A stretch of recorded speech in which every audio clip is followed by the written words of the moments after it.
Account-based marketing is one of the most misunderstood strategies in modern B2B. Many companies claim to be doing ABM, but in reality, it's the same demand generation tactics and playbooks, just with a targeted set of accounts with the goal of developing more pipeline. ABM isn't a campaign or extension of existing playbooks. It's an organizational shift that aligns marketing, sales, and customer success to a cohesive go-to-market motion. Done right, it is a clear business strategy sponsored by the executive team that involves shared metrics tied to the fundamentals of revenue. It's a blueprint for how leadership, sales, marketing, revenue, enablement, customer success, and product work together to hit the numbers needed for a company to get to the next level. Hello, everyone. Welcome to another episode of the Revenue Lounge. I am your host, Randy Likas, and joining me today is Kristina Jaramillo, President of Personal ABM. Kristina is a thought leader and expert on account-based marketing. She enabled the go-to-market teams at supply chain tech, sales and marketing tech, IT service management tech, and other SaaS firms to design and execute strategic ABM programs that drive maximum revenue growth. Kristina, thank you so much for joining me today. Thank you for having me, Randy. I'm looking forward to the conversation. I am as well. I've been a big fan of both you and Eric since I've gotten to know you over the past few months. And so really excited to have you as a guest and share your insights and expertise with our audience. So what I'd like to do usually to kick off these podcasts is just start with a question about you. So maybe you can walk us through your background, your role at Personal ABM, and what does Personal ABM do for your clients and how you differ from some of the other ABM consulting firms when it comes to ABM strategy and execution? Sure. So as you said, I'm president of Personal ABM. We're essentially an account-based go-to-market firm. We're focused on helping marketing, sales, and customer success teams land and expand their most valuable accounts. And we do this by changing interactions that all teams are having across the buyer's journey and the customer life cycle and the account experience they deliver, because we feel like every touch point is like a mini sales conversation, and we think that the experience that a marketing delivers is going to impact sales, and then the same thing for sales impacting customer success, so everyone's involved. And as a result, we've helped a lot of go-to-market teams reverse no positions with enterprises like UPS. We've improved enterprise win rates by over 200%, increased deal sizes by 2 to 3x, and we've protected at-risk accounts like Procter & Gamble, and we've gotten accounts get more profitability from existing customers like Sephora. So we approach ABM differently as a firm. So I kind of put ABM into 5 buckets. You have those ABM firms that kind of bolt on ABM. They kind of added on to the many dozens of things that they do just to follow that ABM bandwagon, but they're not really truly understanding ABM. Yep. They're kind of doing targeted marketing, maybe targeted demand gen. Then you have the firms that manage the ABM tech. So they're going to implement and take care of like 6sense, Demand-Based, Terminus, things like that. So they handle the tech, but they're not changing that go-to-market, not changing the messaging or the content. They're an extension of the team, and they give you the tech capability, but they're basically order takers. Yeah. Then you have the account-based demand gen agencies, and it plays a role in account-based go-to-market, but I think of ABM and demand gen as 2 different things. Demand gen feeds into ABM. Then these firms are focused on putting accounts into the pipeline versus how we're going to take accounts from engagement to revenue. And then you have those firms that are true ABM firms, but do little beyond static playbooks to enable sales and customer success. Then you have account-based go-to-market, which is what we do at Personal ABM. And again, we focus on the right accounts into the pipeline, then enabling all of the teams across the customer touch points to move account forward with customer account insights, with content for the conversations, for those internal conversations as well in person. Then we have account-specific buyer enablement that we do, account-specific messaging and content. And our KPIs, we focus on stage progression, improving win rates, accelerating deal sizes, accelerating deals in general, and increasing long-term revenue growth. So if someone wants to go to our site, you're going to see like a video under the resources about the ABM agency landscape in greater detail, just to give you an insight, because it can be very confusing if you're looking for someone with outside help. So, Kristina, if you look at all of the different companies who are hiring, almost always you're seeing an ABM position. You hear so many people talking about ABM.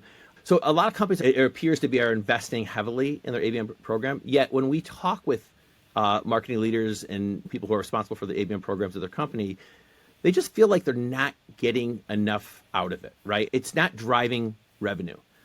Why do you think that is, and how can companies evolve their programs to make sure that ABM truly rings that revenue bell?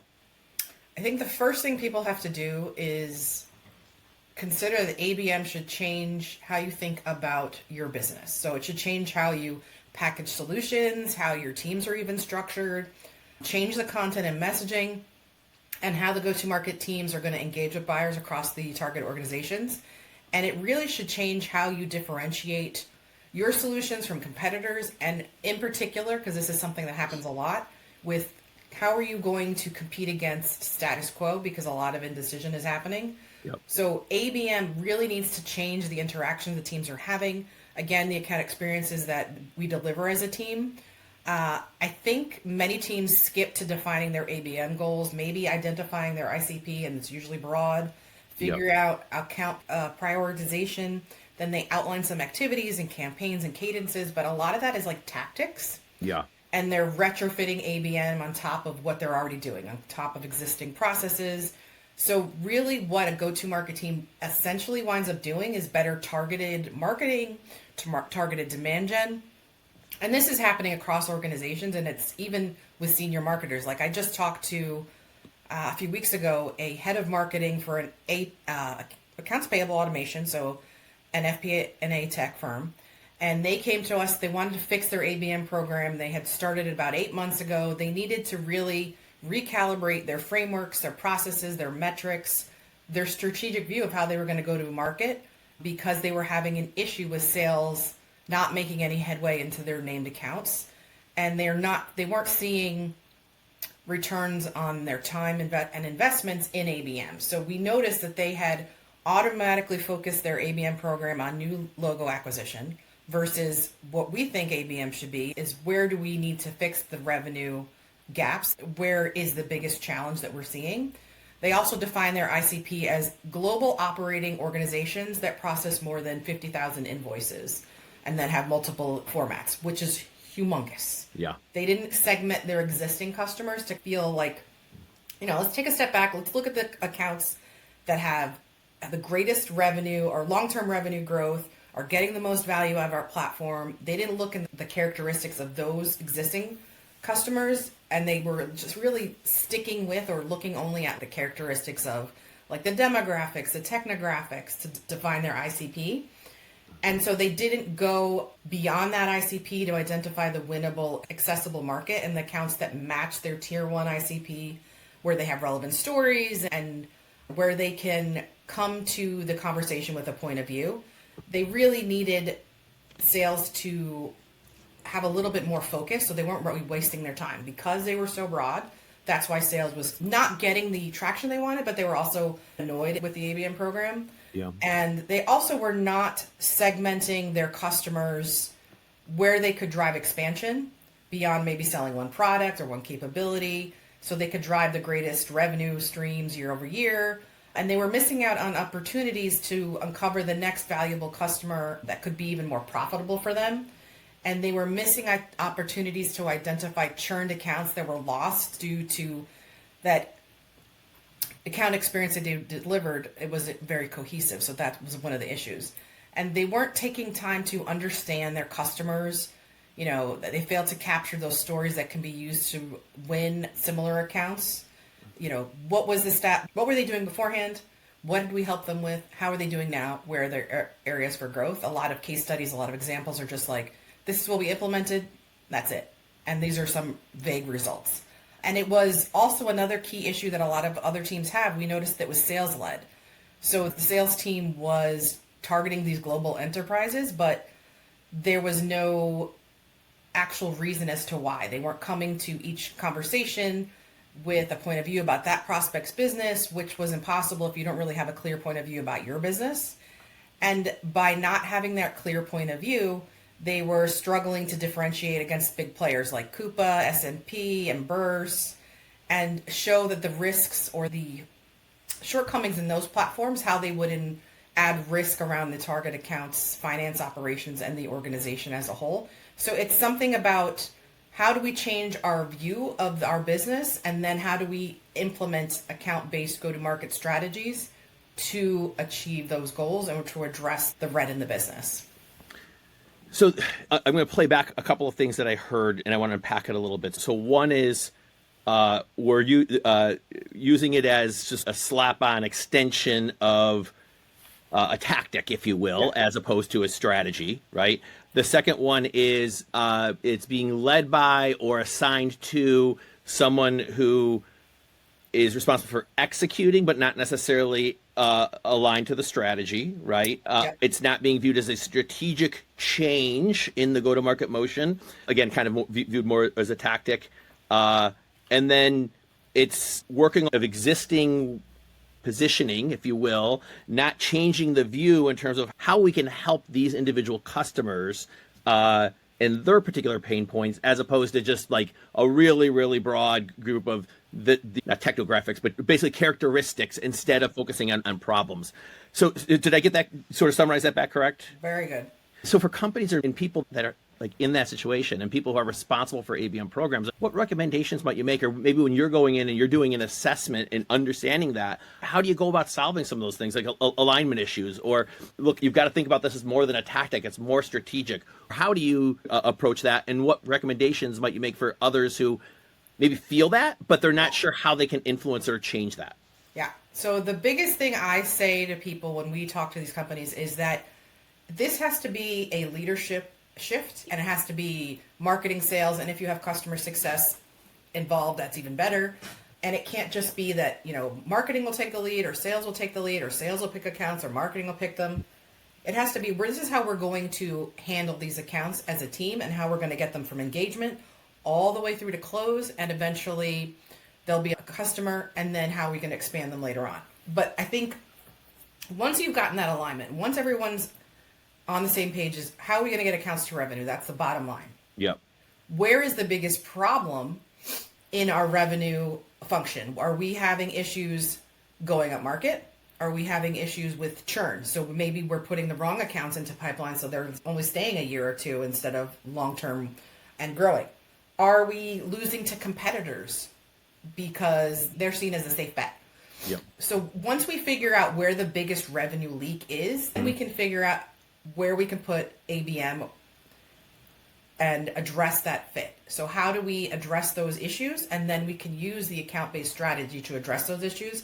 Because I think too many people think of ABM either as a silver bullet when it's a tech platform maybe based, or ABM, we're going to do ABM for net new and just do it targeted demand gen, or we're going to do it for a customer play. But why are we doing that? Yeah. What are we trying to fix? And I think when you take on too much, that's why ABM programs and strategies and implementations always get, or not always, but a lot of times they stop going. The program just stops because, we're not getting results in 30 or 60 days. Yeah. For a true program to work, you need 3 to 6 months to see anything. And that, in order to figure out if you're doing it correctly or if you're getting any results, you have to see, are we increasing these deal sizes? Are we winning against competitors that we typically lost against? Are we expanding deals? Are we shortening sales cycles? Are we impacting revenue? It doesn't have to actually be maybe are we closing more deals? It's how are we impacting that revenue? And I think people don't give it enough time to realize that it's not a quick fix. This is a long-term strategy growth, and anything that's going to be a strategy shift is going to need time and it's going to take time. And your program is always going to evolve. It's not like, we developed it 6 years ago and it's going to stay the same. Yep. I think what you're getting at has a lot of parallels to what we see often, which is go-to-market functions are still operating in silos. Oh, yeah. Marketing is responsible for demand gen and passing over leads, and they go, well, we hit our MQL goals this quarter, but we missed on revenue, and that's just completely wrong, right? I think the most progressive organizations are moving to look at how do we break those silos down, align ourselves on metrics that are measured across. So who cares whether or not we develop the leads if we didn't hit our pipeline numbers, right? Exactly. And so there's a lot of parallels, I think, just between, I think what I'm hearing you say is we can't have, to do effective strategic ABM, we can't operate in silos any longer, right? So I'm curious if we just talk about some of the ultimate metrics or measurement that ABM programs should align around. You mentioned this, I think, at the top of the call, it's a couple of different things, but when you think about designing a strategic ABM program, what are some of those shared metrics? And then the second part of that question would be, what are the KPIs or leading indicators that your ABM program is actually tracking to those metrics? Yeah, that's good.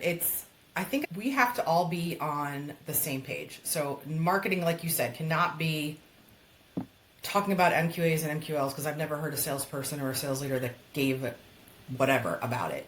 Yeah. So revenue, yes, is the ultimate metric, but it's not ARR growth that you should be looking at, but the NRR growth. So ABM is not about the next deal. It's about driving the greatest revenue streams possible year over year.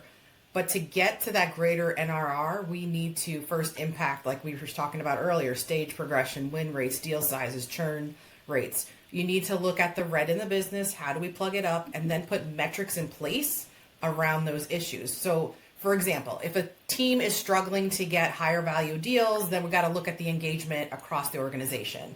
See if the teams are focused on departmental pain points, and what we usually see is that's what they're talking about. They're talking about it at the tactical level, at maybe the person that's using it versus the entire business, how their solution impacts beyond the user and how it impacts the overall business. And we can see and change the conversation to how can we embed our solution across the organization. We should also look at, are we getting engagement with those VPs or the C-suites, or are we being redirected down to those personas a couple layers down, like I said, the users. Yep.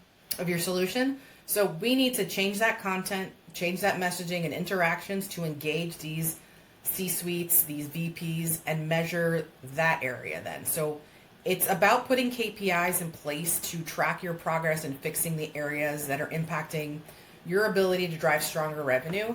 And the quicker and more involved marketing can become as a standalone in revenue metrics, the easier it will be to get sales on board. Because if you're not speaking revenue numbers to a salesperson, then you might as well be speaking another language, because that's, at the end of the day, how are you going to help me close more deals? How are we going to do it faster? How am I going to make more money? No deals, no clients, then marketing's out of a job too. So I'm not sure why we're not accountable for revenue, maybe not at the same level as sales, but we definitely have to have that as our key goal. Yeah. So one other follow-up question. In your experience, at what level should an ABM program leader sit? I think what we see sometimes is, it's, again, if it's seen as a tactic, it's like put maybe a senior manager, a director to run the program, and that can't necessarily influence those cross-functional leaders. And so it's got to have the sponsorship of, at the least, probably a CMO, but it's got to have the sponsorship of other leaders. I'm curious, in an ideal world where you've seen it work most successfully, who owns it, who leads it, and who's responsible for driving that cross-functional collaboration? So I think the senior sales leader, whether that's a CRO, chief sales officer, whatever, and marketing leader, CMO, need to be in lockstep of how we're going to, or what accounts we're selecting, why we're selecting them, where do we fit, what are their strategic priorities that our solution can play a part in them achieving. But the ultimate person that maybe like oversees that everyone's doing their job, ideally to me, would be product marketing. Because the product marketer is the closest bridge between sales and marketing. So they do the enablement, but the enablement in a way that they talk about the solution not as a features benefits type of thing, but how does this solution fit into your organization to help you do XYZ better, help you achieve your strategic vision. So if an organization says that we're focused on expanding into this market in the next 6 to 18 months, well, how can our solution help them achieve that goal? That's a way different story than saying, oh, we can sell into the marketing managers because we're selling a marketing tech. But if we can influence the C-suite and help them achieve their goals, and you make your solution stickier if you're impacting more than that one department. And it'll help you stay longer, the customers stay longer, and eventually, ideally, expand with you. So I think the product marketer is like the quarterback type of thing. Mm-hmm. And then the chief salesperson and the CMO are like the coach or GM. Yeah. Do you see often like a revenue committee that comes together, and we have a monthly meeting where we look at our KPIs that we've established? And is that a common practice that you see, or is that a best practice that isn't happening that you should think should be happening? I don't see it as often as I would like. I think RevOps really needs to be in on this. And if it's not product marketing that kind of is the quarterback, it definitely should be RevOps, because they speak sales as revenue language. Yeah. They can see they have the data and the insights to see what's working and what's not, and they can get back to you and say, well, we need to tweak this somehow because this isn't helping us achieve what we set out to achieve, and it's not achieving our goal. How do we shift this? And they can give you like those warning signs. Yep. But definitely have to be involved. If you have a revenue operations person or a leader, you definitely need to include them because they do have those insights that a marketing person wouldn't have and necessarily a salesperson wouldn't have. So Yeah.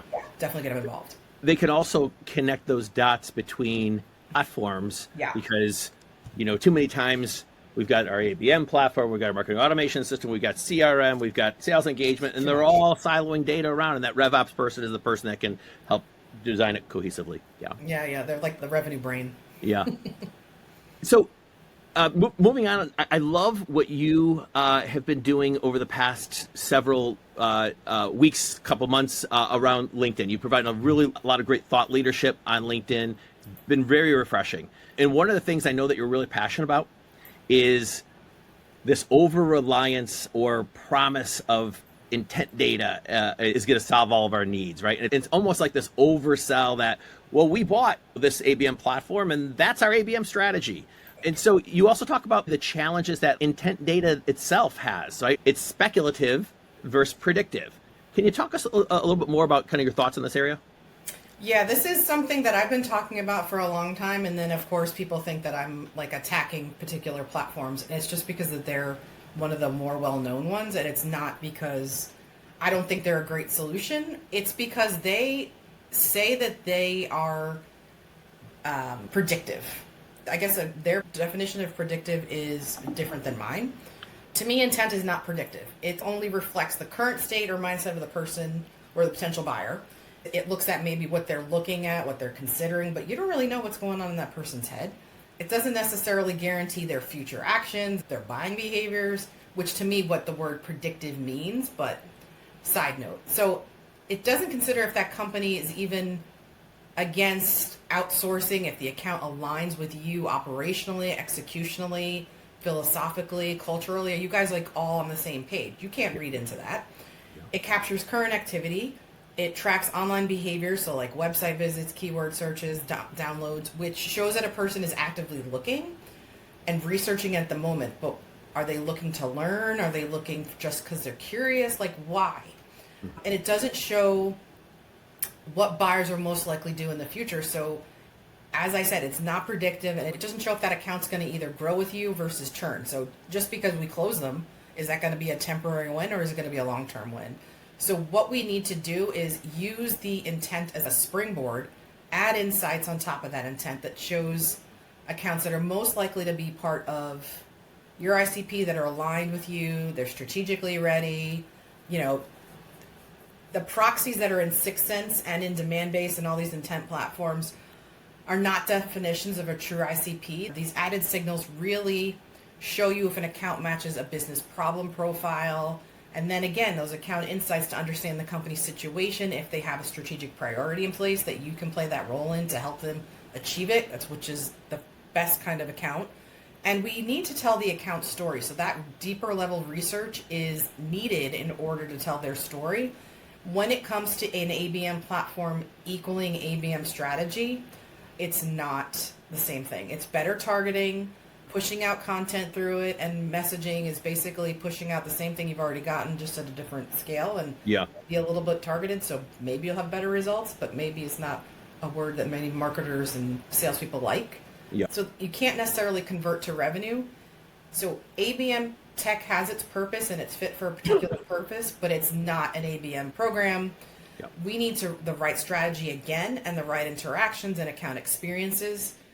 And then we can find the right tech mix, because not everybody needs it. I've talked to people the last couple of months, a few senior marketers that have inherited a $200,000 contract with Sixth Sense for the next 2 years, and they're not getting any ROI out of it, and they wish they could free up that money, especially when budgets are getting cut. There's way better uses for that money, but unfortunately, these platforms have done such a wonderful job of marketing themselves that people have bought into that. And it's not the platform's fault. It's just that the person that's using it isn't using it to its fullest potential. Yeah, I think the way that I've read your posts is you're not saying anything inherently bad about these programs. I think what you're trying to do is change the narrative to say ABM tech platform does not equal ABM strategy. It may be a very important part in terms of how you execute that strategy, but you're trying to change the narrative a little bit to say there's more to the ABM strategy than just the intent platform. Absolutely. And I think too many people, they bought something that they didn't necessarily need. Yeah. Or more importantly, they weren't ready for it yet. Like they could use it, but maybe in a year or two because they didn't have anything to fill it with. So then they blame the platform when the platform isn't to blame. It's the fact that you were just too soon. Yeah. Not ready. I bet so.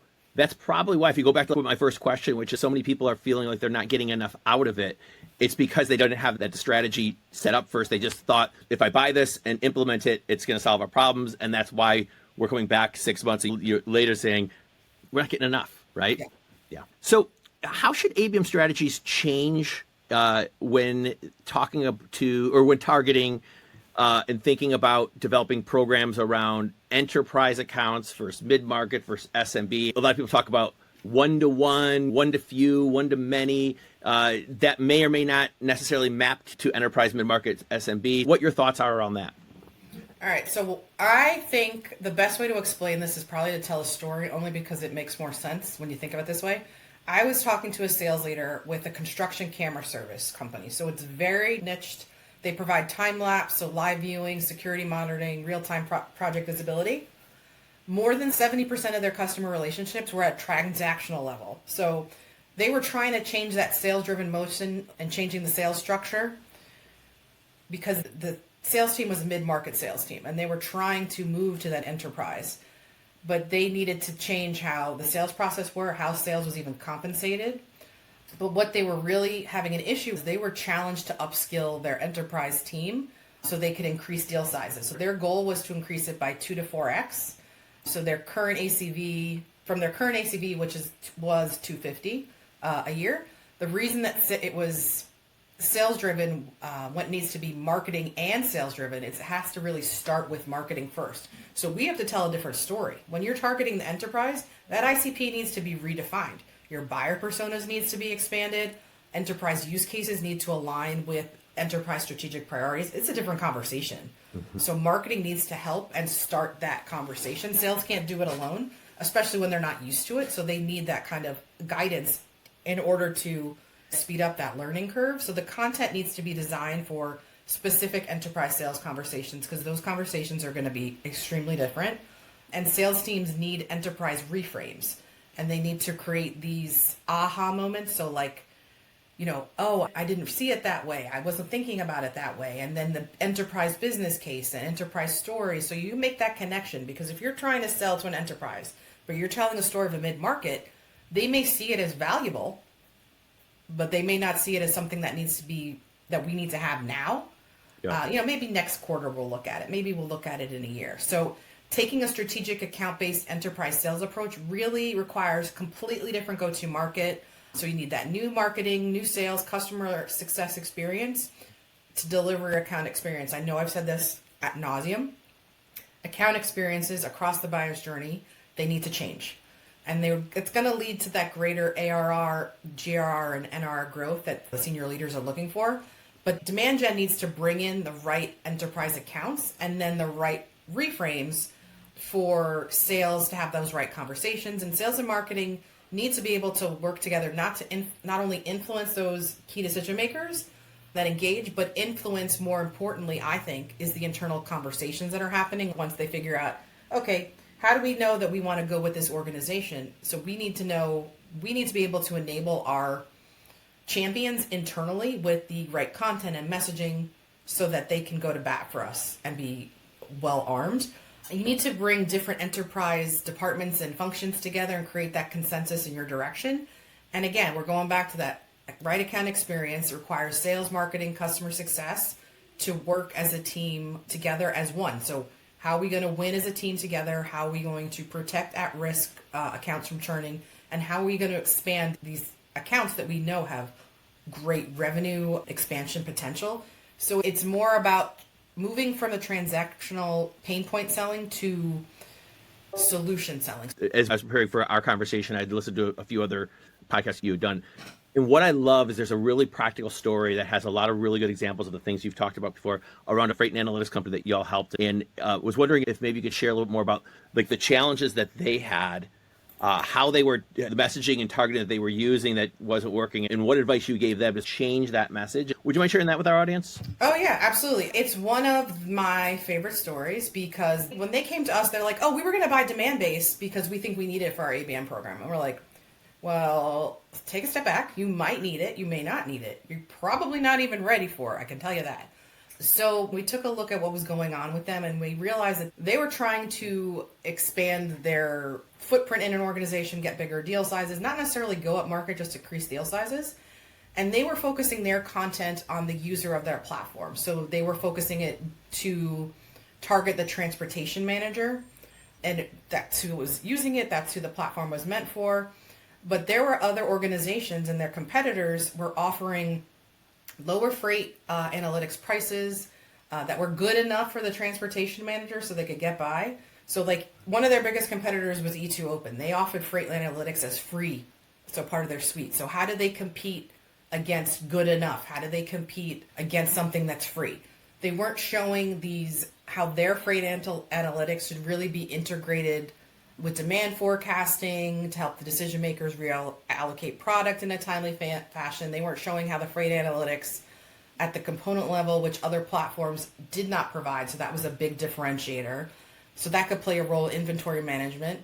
They weren't showing how to play a role in sales and marketing promotion. So as you can see, how are we playing a role in more and more departments as opposed to just a transportation manager?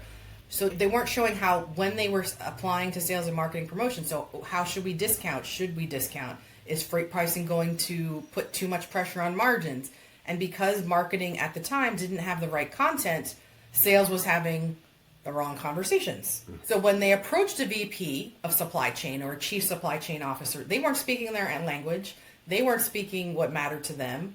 They were automatically redirected back to the transportation manager, which is a couple of layers down. So they were basically back to where they started. Yep. When they did get that win with the sales transportation manager, the customer success teams would continue that sales conversation because that wasn't changed versus getting the accounts to evolve with the platform, getting them to use the platform in different ways. So the CFO, when it came time to address spending, they would see that platform as a nice to have. Maybe they were using it a couple of times a year versus making it part of their like daily or monthly routine. Yeah. And they would automatically question why they were using this more expensive platform. Why aren't we using a cheaper one? Why aren't we using a free one that has good enough analytics? So a lot of their accounts would churn. By changing the account experience we delivered across the buyer's journey and customer lifecycle, we were able to help DAT land and expand accounts that were on Gartner's top 25 supply chain list. So that what we really did was go back and see these are some of the accounts that look like some of their customers. We know that they would be a great fit, but how do we speak to them as a organization, not as a role, not as a department? How can we make ourselves more embedded? And that changed the conversation right away. Yep. For marketing, in turn for sales, in turn for customer success. So it became we're not a nice to have anymore, we're a must have, and this is why.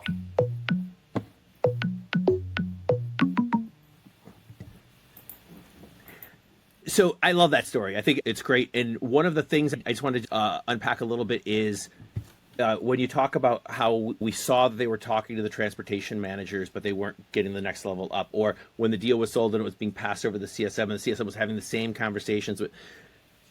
How did you discover that? Was that from legacy data that they had across all their past opportunities? Was it interviews with the sales reps? It was very important insight, I think, but I'm curious how you got to that insight. Yeah, absolutely. We looked at their win-loss analysis. We looked at the customers that were churning.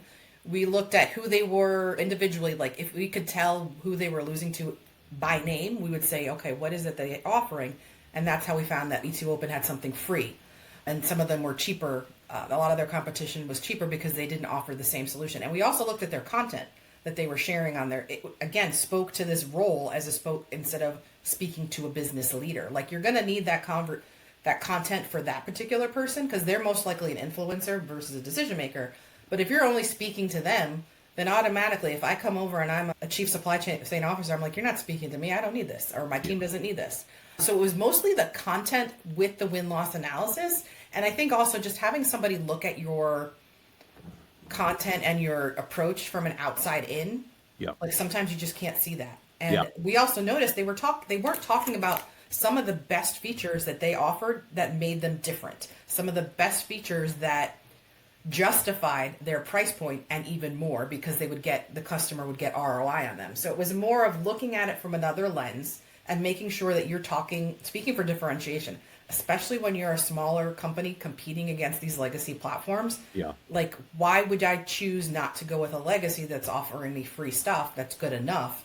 If you can tell me that if I switch to this and spend a little bit more money, I can save 10 times that in the first year, then it's a no-brainer. But if you're not pointing out why you're different, then you just become another freight and analytics company that's smaller than everyone else. Yeah, and to your point, if you're a small company that people don't necessarily hear of, like, what's the old saying? Like, nobody ever got fired for hiring IBM, right? Correct. Because they were the safe bet.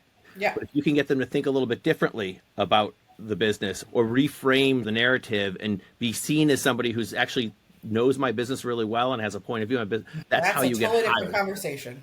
Yeah, absolutely. Yeah.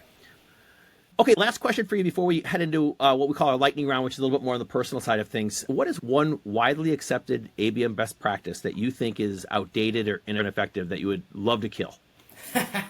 One of my favorite questions. Okay, so I really think we need to get rid of that ABM triangle or pyramid, whatever you want to call it. This was developed over 15 years ago. So teams kind of created that tiered ABM program that's, again, siloed like we were talking about, versus an integrated account-based program where one is feeding into another. And in line with that, I think a lot of people need to stop thinking about one-to-one ABM for sourcing the pipeline.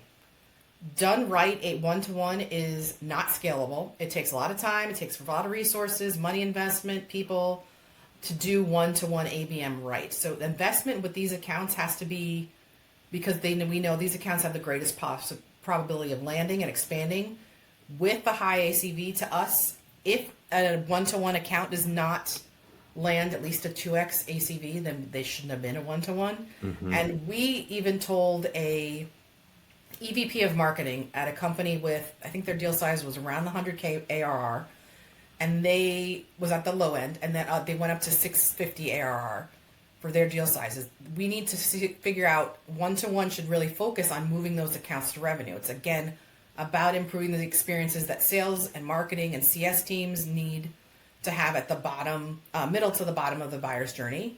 And we noticed that this particular EVP followed that traditional ABM, one-to-one, one-to-few, one-to-many. They were very siloed versus being integrated.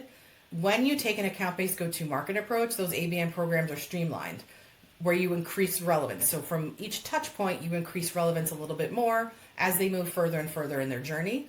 Instead of being a triangle, an ABM model would, to me, better be depicted as like an ABM triangle, where something that we're working on internally, and we'll be sharing soon, but it's how are we going to get them to engagement, to revenue, but once they're revenue, how are we going to make sure they stay, and even better, expand with us? And then we can replicate that while telling the next prospective client's story.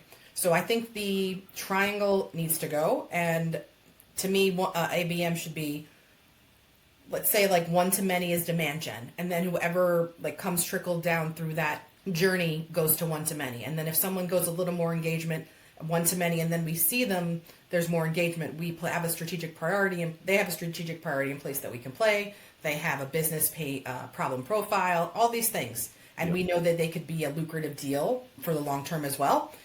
Then they go to one-to-one. So it's almost like a sieve, like lead demand gen is that one-to-many, and then they trickle down. Yeah, it makes so much sense. Like, once we get that initial land, if they have the characteristics to either buy the products that are part of our platform, there may be new buying committees involved. How do we develop the content that speak to those buying committees? How do we make sure that we're having conversations with folks who aren't the users or the admins of our tool, but broadening those conversations to speak to the broader value that the platform provides? Very crucial. Yeah. Great. Well, let's move on to the lightning round because I want to be cognizant of time here, and we've got a few more minutes. So I would want to start with just one really simple question, which is when you're not thinking about ABM and you're not helping clients think about ABM, what do you like to do in your spare time? I don't know if it's like what I like to do or what I am doing. I think it's a combination. So I have two kids. One is 12 and one is 8, and they're both on a year-round swim team. So they're in the pool about 5 days a week, which means I am shuttling them back and forth. So if I am not shuttling them, then I am sitting on the bleachers at a very hot swimming pool arena and watching them swim. But they love it. So that's what we do. I never thought I'd be a swim family because neither my husband had really any swimming background. But our kids are like fish. My son even made states last year, and he was super impressed with himself. What's the event? Does he backstroke, freestyle? Oh, God. I think it was freestyle, and he'd kill me if I didn't know it off the top of my head. I think it was a 50 free. I don't know. This kid swims like 500 frees, and I have to like stand there and put him. I don't know if you've ever seen kids do this, but they have a giant like stick with numbers on it, and you throw it in the water so they see how many laps they do. Because if he's doing a 25 lap pool for 400 or 500, whatever, it could be like 20 something laps depending. So Wow. yeah. It's intense. All right, next question. So where do you turn to for inspiration? For inspiration, definitely my kids. Whenever I have a bad day, that is something that I can look at and they help me get through them. But also it's just my family as a whole. Like when I am ever thinking, why am I doing what I do? Why am I a business owner? Why am I having all these crazy hours, putting in so much work? And it's because what I want to provide for my family, what I want to provide for my kids, and I want to show my kids not having a business or having a career isn't just about making money. It's about being happy with what you do and doing it for good reasons, and then knowing at the end of the day why you're actually doing it. Yeah, I love that. My kids are a little bit younger than yours. I've got a 6-year-old and a 3-year-old. But So fun. yeah, it's a great age for both. But, you know, when you're busy working, it's going upstairs and asking how their day was and just getting away from the badness of the work that's my why as well. So. Yeah, absolutely. I wouldn't have said that maybe 15 years ago. Yeah, right. Okay, what's the best advice that you've gotten in your career that still sticks with you today? So when I started my business, I had already been working for a nonprofit organization, and I had been there for a couple of years. And when I was going to start my business, my mother was super scared because she's like, you won't have health insurance, you'll be doing this, it won't be constant, and blah, blah, blah. And my dad said to me, he's like, the only way you're going to really be happy with what you do is if you run your own business. You found that you've proven that it's a viable option for you. This is the only way that you're going to be happy. You're going to have the flexibility to have a family. You're going to have the flexibility to do what you want when you want. And he had a career working corporate his entire life for different big banks and different companies. So he was like, I've always wanted to do this. Do it. You have my support. And it was the oddest thing because I thought he would be the last person that would say that to me. Everybody else was like scared about the insurance thing was the big thing that everyone was worried. You have to pay your own insurance. I was like, I'll be fine. But he was the voice of reason when I would have thought that he would have been, oh no, play it safe and stick to corporate. But no. Yeah. So that sticks with me to go with your gut. And if he had the confidence, then I know I'm on the right path. Yeah, I love that. Okay, what advice might you give to your younger self, right? Having the benefit of hindsight and experience, if you were to go back 10, 15 years, what advice might you give the younger Kristina? Start your own business sooner and read as much as you can and get a lot of people in your orbit, whether that's digitally or in person, that are smarter than you, that know what they're doing, that have more experience than you, that you can learn from and read from. Like I live on LinkedIn, and most of the time it's because I'm not only researching for clients and for myself, but it's because I'm reading. Like I have a list of 50 different influencers that I read their content on a regular basis so that I can either comment on, know what's happening in the market, know what people are thinking, challenge them. They also give me ideas for my content. So it's just always keep learning. Yeah. And I didn't have that early in my career, and I kind of regret that, but I'm going to try to see if I can break the cycle with my kids. We'll see. We will have to talk offline because I have a lot of folks that I also follow and love their content, but it is so hard to keep it organized. I have it on a Google spreadsheet, and otherwise, and I have to date it when I last look. So I look like on a weekly basis, and I circulate because otherwise I would spend hours just reading. Yeah. Okay, last question. What advice would you give someone maybe junior in their career as a marketer, or they're just getting into ABM? So definitely attend a lot of webinars, workshops, connect with a lot of people who are already doing it, who are doing it well. see if you can learn from what they're doing, read. Also, I think more importantly is to connect and learn from different various viewpoints on ABM. Because there are people that say ABM is tech.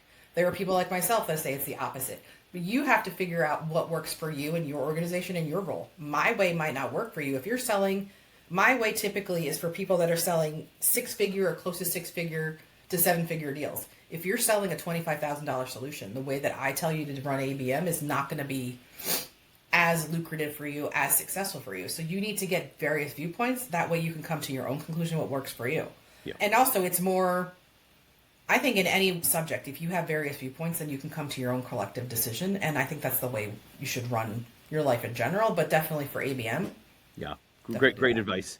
Okay, I said last question, but I've got one more. If folks that are listening to this episode want to connect with you or reach out to you, what's the best way? LinkedIn is good. I'm always there. Check out personalabm.com. We have a podcast as well, aside ABM Done Right, where we talk about ABM from different leaders that are doing it, what they've learned, what the challenges they're overcoming, how they're approaching it from all different kinds of fields. So check that out as well, because that's awesome, a great resource. And you'll find other people that you can follow from that as well. But definitely LinkedIn and personalabm.com. Perfect. Well, thank you so much for joining me today. I love the knowledge drop on everything that we've discussed. I think our listeners will as well. So that's a wrap for another episode of the Revenue Lounge. I hope everyone has a great weekend. And Kristina, you have a nice weekend as well. Thank you, Randy.